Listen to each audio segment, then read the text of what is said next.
next Saturday in Manchester. That's May 16th at the AO Arena, another legendary spot. You've got BKB 54, Mayhem in Manchester, and the BKB Super Welterweight World title is on the line. Rolando Dy defending against the one and only Paulie Malignaggi, the Magic Man. And he's had a long day of travel, but he is kind enough to join us on this Wednesday evening over in the UK. There he is. Hello, Paulie. How are you, my man?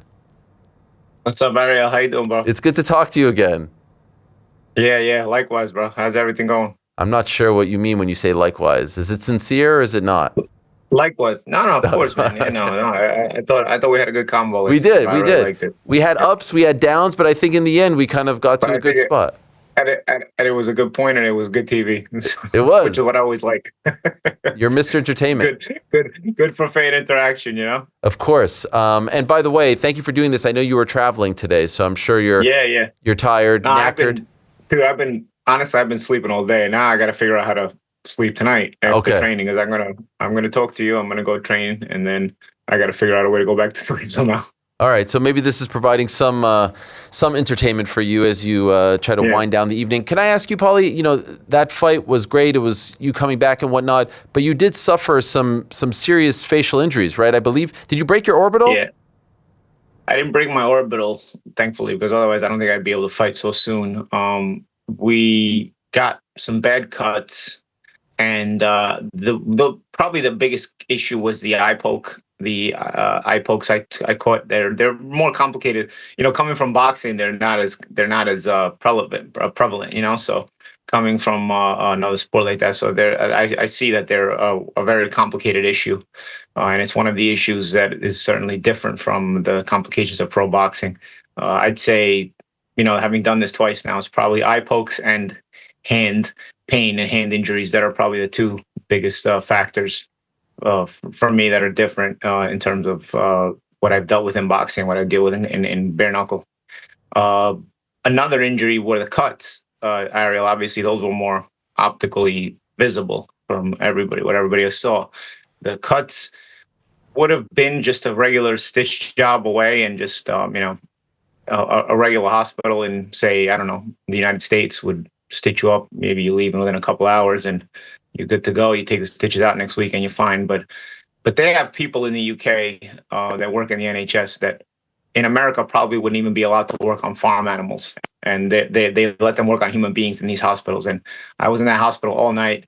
I was not, my wounds were not cleaned, and so on and so forth. So basically what I'm getting at is the complications from one of the stitches and the cuts, which is this one right here, has been constantly infected and pussed out, probably up until like a few weeks ago. You know, it is closed at the moment. I expect it to open up in the fight, but then again, I expect cuts to open up in bare knuckle fights that won't even have scars, so let alone things that have scars. And this is due to the animals that they have working at the NHS. Absolute inept animals, who also, by the way, were keeping me in the waiting room, not cleaning up the blood dripping down my face. And I'm hearing them like washwomen in the other room just gossiping, talking. The hospital's almost completely empty. They don't even have a guy there to stitch anybody, let alone at least take care of whoever's in there. And you just hear them just like hanging around like washwomen in the back, just in the main room, just talking and stuff like that. And I'm in that room, in that waiting room, half sleeping because it's the middle of the night, half passing out, with blood dripping down my face. You know, it was a pretty interesting experience. But I'm here now. I'm healed up. I'm good. But like I said, that's probably the complications from the last fight. The eye poke, I feel like the vision is almost back completely. I wouldn't say it's 100% back to where it was, but it's pretty close. And one of the two scars probably wasn't stitched up well and didn't heal up well because of the infection and their lack of qualifications to even clean up a cut and stitch it up.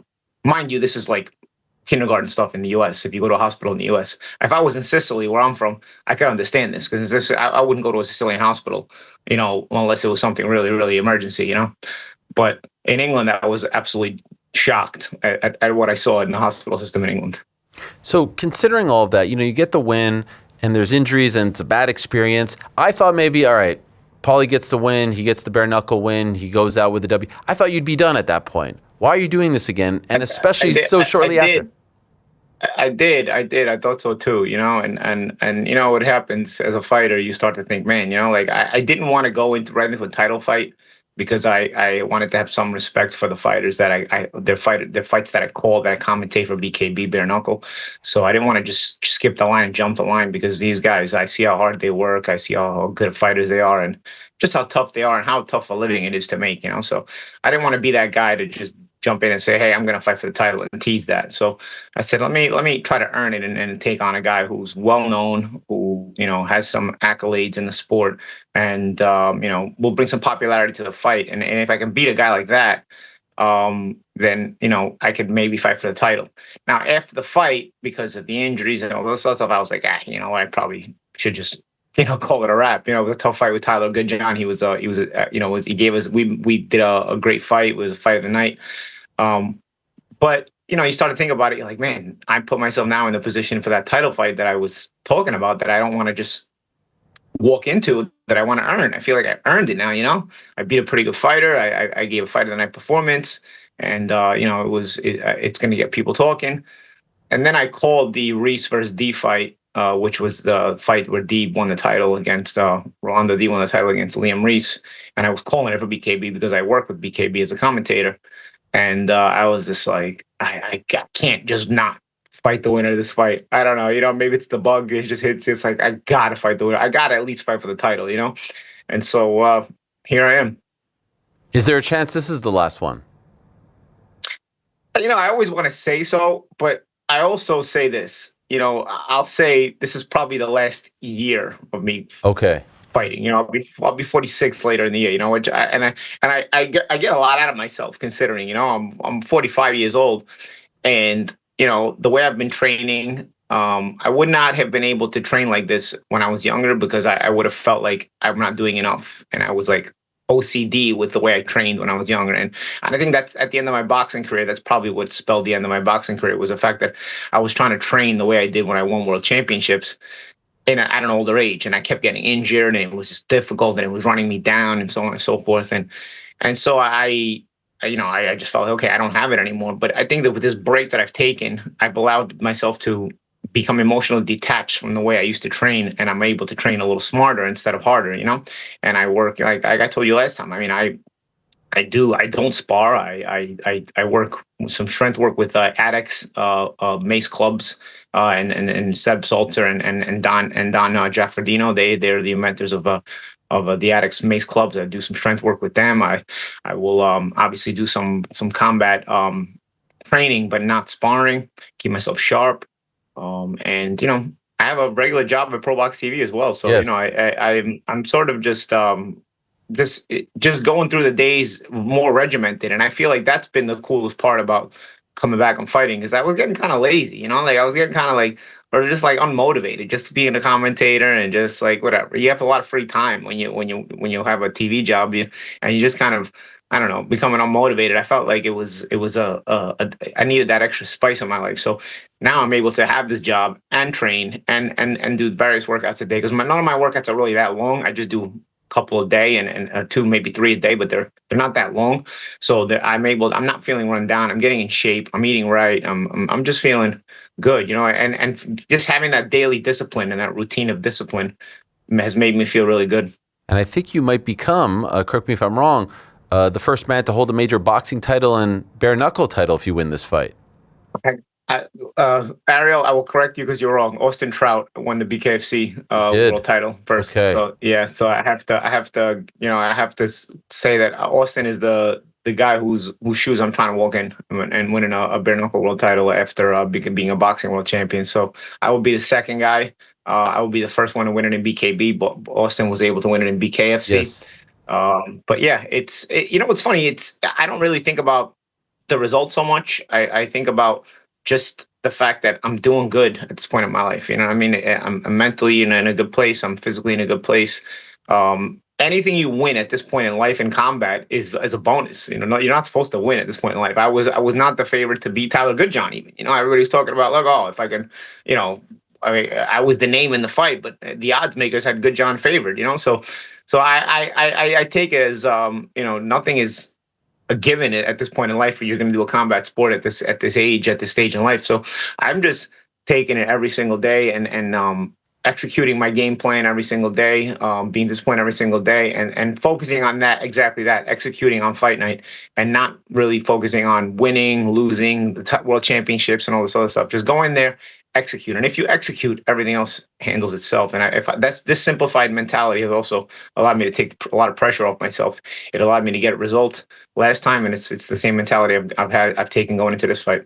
You mentioned Pro Box TV. You and Chris Algieri, who does a part of our network, Inside Boxing. You guys do a great job. I enjoy that you guys shoot from the hip, and you don't mince words. I appreciate that very much. And so could I ask, just curious, recently we had that Senate hearing about the Ali Act, and I know you have thoughts on this as well. How did you feel how that all played out?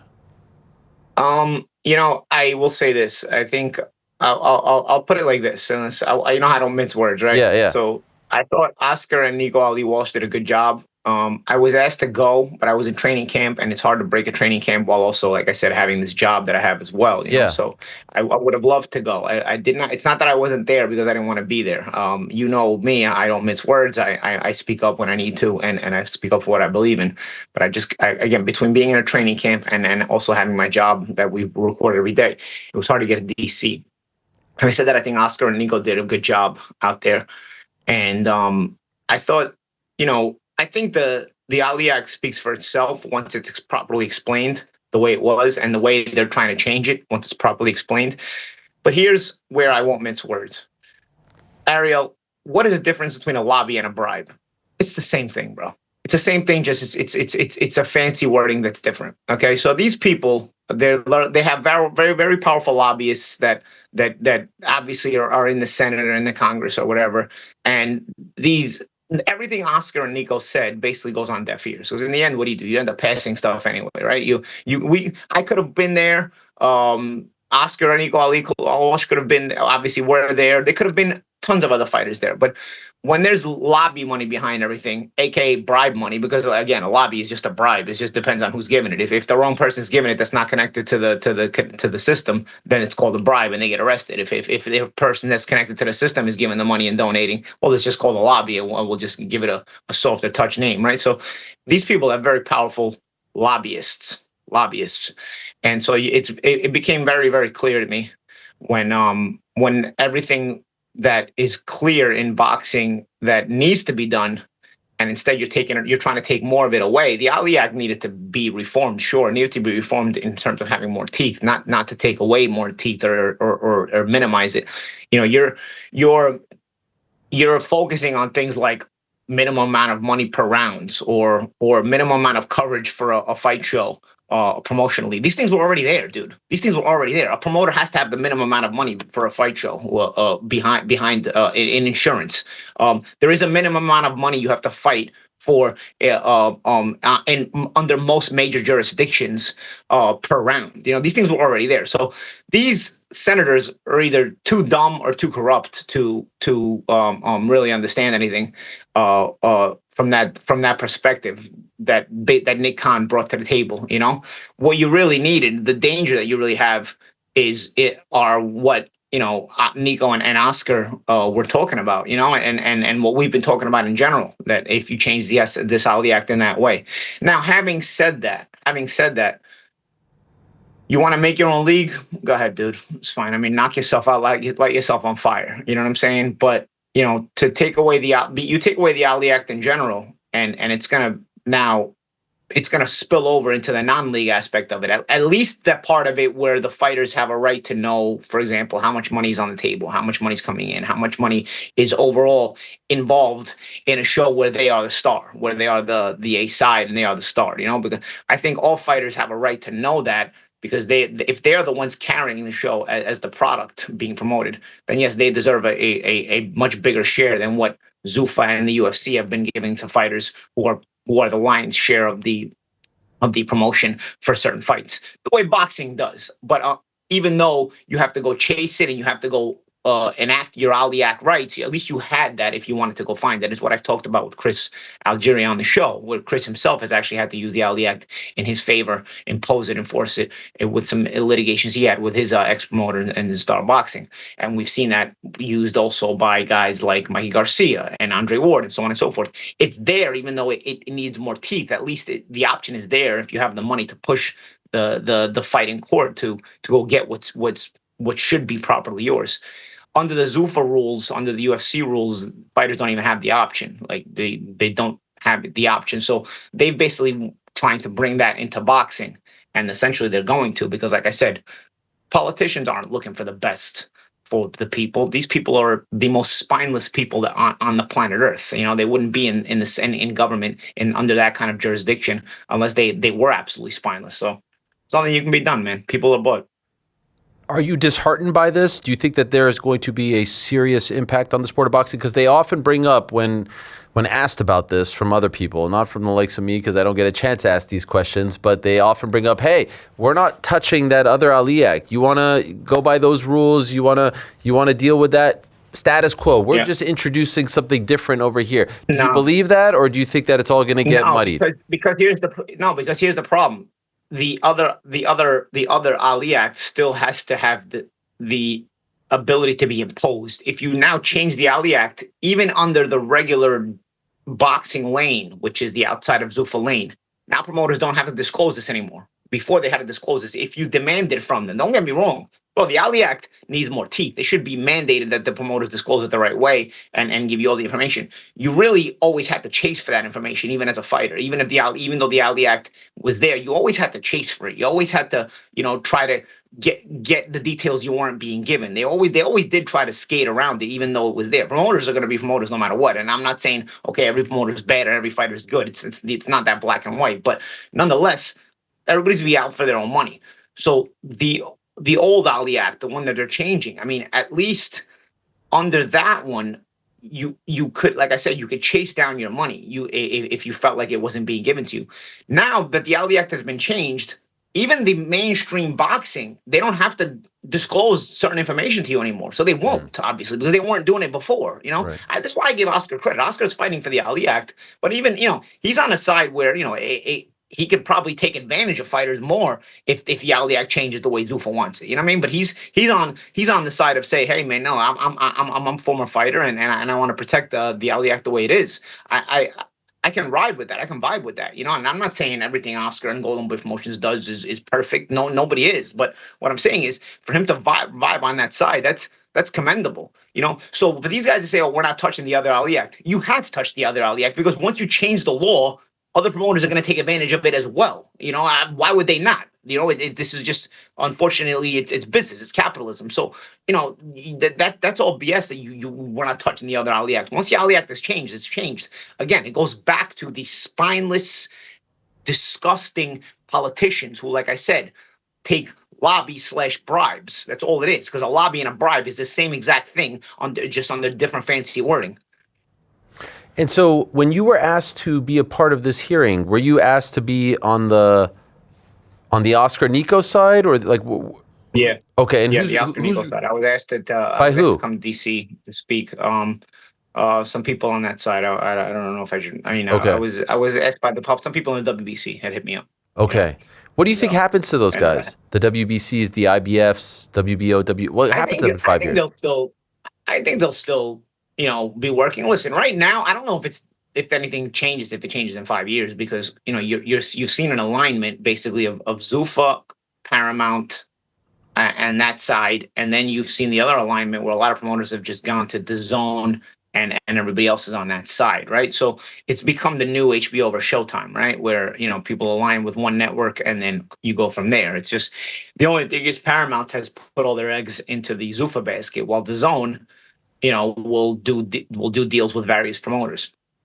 I don't know how it comes about. I don't really think it opens up that quickly in the next 5 years or so, but the zone seems to have good money and be able to fund fights. Paramount has good money and is able to fund fights. Now, on the Paramount side, Ariel, maybe you know this better than me, this $1 billion deal, is it half MMA and half half UFC and half boxing, or is it all No. boxing for $1 billion? No. So it's What is UFC it? for 1.1 billion a year, 7 years. So that's 7.7 billion. That's just UFC. Interestingly enough, that number was put out there, very very publicly. It was in all the trade magazines and whatnot. The number that Paramount paid for Zuffa boxing has never been made public, has never been actually reported on. My theory on this is that, as you say, in the world of boxing, you have to make everything public, right? Like you as far as the Ali Act is concerned, because that is in place, you have to make your payouts and all that public to the fighters. Sure. The one that's currently in place, right? In MMA, that doesn't exist. So you can make it public or not, there's no ramifications. But in boxing, if you say to the public and to your fighters, hey, we're getting 150 million a year from Paramount, well, now they know how much this TV deal is worth. If you don't say anything, well, how are they going to find out? And I feel like it's very interesting that we know the UFC number where there is no Ali Act, but we don't know the boxing number where there is an Ali Act right now. Do you get what I'm saying? Yeah, I get 100% what you're saying, Ariel. As a matter of fact, that's the spit in the face that the UFC fighters keep taking, because they actually get to see the money. You get to see they're like the dog who's chained 20 feet from the snack, but the snack is 21 feet away. You know what I'm saying? Now they get to know, they get to see, but they don't get to touch it. You know what I'm saying? Yep. And that's where they've been spat on constantly. And that's what these people are looking to spit in the face of the boxers as well, by looking to try to change the business dynamic in our sport the same exact way, but that's what I was curious about. So yeah, I don't know, man. I don't think, listen, Zuffa's had shows the way the old Friday Night Fights used to do shows, the way Pro Box TV does shows. I don't think they've been as good as Pro Box TV events. So no matter what kind of money they're funding this with, or how much money they're funding this with, I don't think it's been that great. I think you've had a handful of pretty good fights. I think the best one's probably been Vazdik versus the Serbian kid. What's his name? Hot Rod. Radzovic earlier in the year, if you remember it, Ariel. Yeah. Vazdik versus Hot Rod. That was I think it was a co-main event. Otherwise, they've been just decent regular fly-by-night shows, which are fine. I mean, boxing, I enjoy them. Boxing fans will enjoy those fights. A Sunday night event, it's kind of like ESPN Friday Night Fights. Sure, that's fine if you do it that way. But I don't think anybody who's ever talking about ESPN Friday Night Fights is going to take over the sport of boxing back the way they did things. It was just like a feeder into championship, right? It was like giving us a chance to see that middle ground, to see if anybody could come out of it, and that's totally fine. Zufa comes in with this gung ho mentality. We're going to change this. We're going to do this. We're going to do this. And you're not really that impressive overall. And I know Dana said, okay, judges by the end of the year don't judge us at what we do right away. But I mean, so far, has it really made that big of a difference? I think the zone and the mainstream of boxing have made some really good fights this year. I think even Pro Box TV's had some really good fights this year. I don't think offhand there's been memorable fights on Zufa, but I'll watch. They've only had they haven't had a handful. I enjoy fights. A pretty good main event this weekend. Mosley Jr. against Boyachuk, and they're going on the road, right? They're going on the road. They've got the Chris Smith card. But on paper is different than in reality. Okay, so you got a pretty good main event this week, and Boyachuk and Shane Mosley Jr. As a matter of fact, I think Mosley Jr. has done a little bit better than recently than has been expected, and Boyachuk obviously is taking a fall from after the Brandon Adams rematch loss. So yeah, it's a solid fight on paper, But again, are you getting? Look at what boxing's put out, man. I mean, boxing had Murataya versus Andy Cruz. I mean, DAZN, Murataya versus Andy Cruz, which wasn't even a big part of the schedule in January, and turned out to be a great fight. You had Figueroa Ball. You had Pro Box TV with Najee Lopez and Manuel Gallegos. Which is probably the fight of the year thus far. I don't know. These guys, like I said, the one that stands out to me is Vazdik and Hot Rod. That was a really good fight, shootout. But you're not. I don't know. We'll see. If they weren't coming out saying, "Oh, we're taking over everything, we're changing the whole sport," I wouldn't have a problem with it. Like I said, I enjoyed the old Friday Night Fights. I enjoy that kind of boxing. I enjoy boxing on a day where boxing's not supposed to be around, which is like Sunday. You get cool Friday and Saturday fights, and then Sunday you get your cool Zufa fix. I don't have a problem with that, but. you're trying to change the dynamic of the way people get paid. You're trying to change the dynamic of the business. You're trying to change the dynamic of championships. You're trying to create a lot of things that I'm not really vibing with. That's all. Do you think the Saudis are involved in 5 years? I have heard no. That's what I've heard through the grapevine. I'm not sure. I've heard. I'm gonna just rumors that I've heard was that this was a 10-year plan for the Saudis, and they got it in 2020, which would mean by 2030 they will be out. Right? I don't know how much teeth that the rumor has.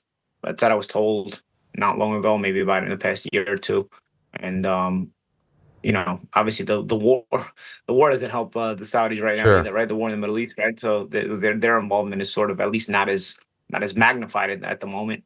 Do you think AJ Fury happens this year?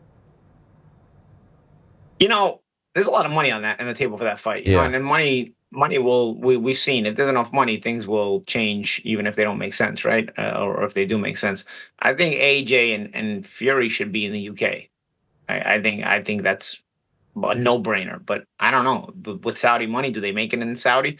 You also lose a big piece of the atmosphere, man. I mean, how you don't make AJ and Fury in the UK? If you make that fight, I mean, if you make it anywhere else but the UK, I mean, it wouldn't make sense to me, But we'll see. I mean, you can still put Saudi money and put it in the UK. I mean, Conor Benn and Eubank did that, right? So yeah, I think they'll be smart enough to put it in the UK. I think people would be very disappointed.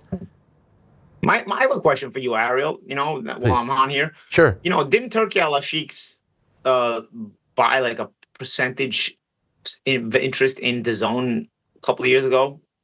Right. Yes, specifically him. So, I don't know if it was specifically him, but the Saudis did purchase a chunk of DAZN. Yes. So that's my question. So with the Paramount deal in Zufa, because they're behind Zufa, right? Yeah. I mean, aren't they? Yep. Their money behind Zufa. I mean, I know there's Nick Khan and the other guy, but it's also I assume the Saudis are behind Zufa as well. So are they kind of competing with themselves by doing this? I mean, what's your take on it? I mean, there's a lot of fascinating things here. I mean, what about the fact to that same mindset? So they're in business with Matt Truman, Eddie Hearn, right? And then Conor Benn signs a deal with Zufa, which they are funding. Yeah. And so they funded to take a fighter away from someone who they're very much in business with to take him from that side of the street to this side of the street. Like, it's sort of the same thing that you're talking. I don't know. I can't explain it. And Eddie seems like he wasn't happy about that. And Eddie seems like he's not happy. But if the Saudis own a piece of DAZN, then they own a piece of the network that you're doing all your fights on, right? Yeah. But are the Saudis competing with themselves? Because the Saudis are also with the Paramount deal. So and then everybody involved on both sides doesn't like each other. But in reality, behind the background, the Saudis are pulling the strings and they're on both sides of it. So I don't know. I'm a little bit confused with all that. So I'm trying to get some answers. I'm confused as well. Let's end on a positive note, shall we? David Benavidez. I'm blown away by this guy. Blown away by him. What a performance. He is. What a performance, and he showed some boxing. He showed, he's always shown the explosiveness and the power, and people always want to, I think, unfairly call him a weight bully, but, he went in here and just absolutely exploded onto the scene. I mean, he was boxing very well, putting his punches together nicely, combinations, which he always does, but also, you saw some check left hooks, so he's got a punch going backwards in spots with a bigger guy like Zurdo. The timing of the shots, the explosiveness, the carried up the power. Granted, again, Zurdo is not Opatai. Zurdo is still an ex-super middleweight like Benavidez was. He was a big super middleweight like Benavidez was. But nonetheless, this is still a really an eye-catching performance and a performance worthy of a lot of praise. And I did not expect a stoppage. I thought the fight was going to go to distance. This was a really an impressive moment. And really, what happens now? Because now the stupid questions are going to get asked. That's my problem here with boxing and boxing media. Now they start asking the dumb questions, like, is he going to fight a heavyweight and all this other stuff? I'd like for Benavidez to keep it within realistic terms and maybe go back to light heavyweight and fight Bivol. Mm-hmm. At most fight Opatai. But I don't know how that works with Opatai being in the Zufa within a Zufa contract and Benavidez being outside of it. But I think heavyweight is a bit too much of a big push. for your entertainment, do you want to see somebody risk getting hurt? I don't know. There's enough fights for him at light heavyweight and cruiserweight to where he doesn't have to go up there. I agree. And let's also learn from Roy Jones, right? I think the prevailing wisdom is that when Roy went to fight John Ruiz, it kind of messed things up afterwards. Great moment, but it didn't need to happen. I mean, it was historic, but it didn't need to happen. He's so damn good at cruiserweight now and light heavyweight, and even had great success at 168, but I doubt that he wants to go down there anymore. There's Beterbiev, Bivol, the Opetaia fight. Like, there's enough for the next 2-3 years that he doesn't have to do that, in my opinion. Yeah, and I with the Opetaia fight, I would say that prior to this fight, I thought Opetaia was going to be just too big for both of these guys. He's not. He's a natural cruiser / heavy, while these guys are cruisers who came up from super middleweight. But the performance makes me hedge a little bit. Like, okay, you know what? Fine. You convinced me with the Opetaia fight, but I just don't want to see the guy go to heavyweight. Like you said, in hindsight, with the Roy Jones fight, with Ruiz, it looks bad. We have that hindsight to look back on. We don't need to do it with Benavidez as well. But okay, they convinced me with Opetaia if they want to make that fight. We'll see if the business lets it happen. May 16th, BKB 54, Mayhem in Manchester. There it is. There's the poster right there. You've got the great Michael Goldberg, or Mike Goldberg. In my phone, he's Michael for some reason. I never changed it. But the former voice of the UFC involved as well. And I wanted to confirm something that I read, and I think it's incredible. Is it true that the portion, or a portion of the sales, ticket sales, will be going to the Ricky Hatton Foundation? Yeah. Incredible. Yeah. It goes to the Ricky Hatton Foundation for mental health awareness.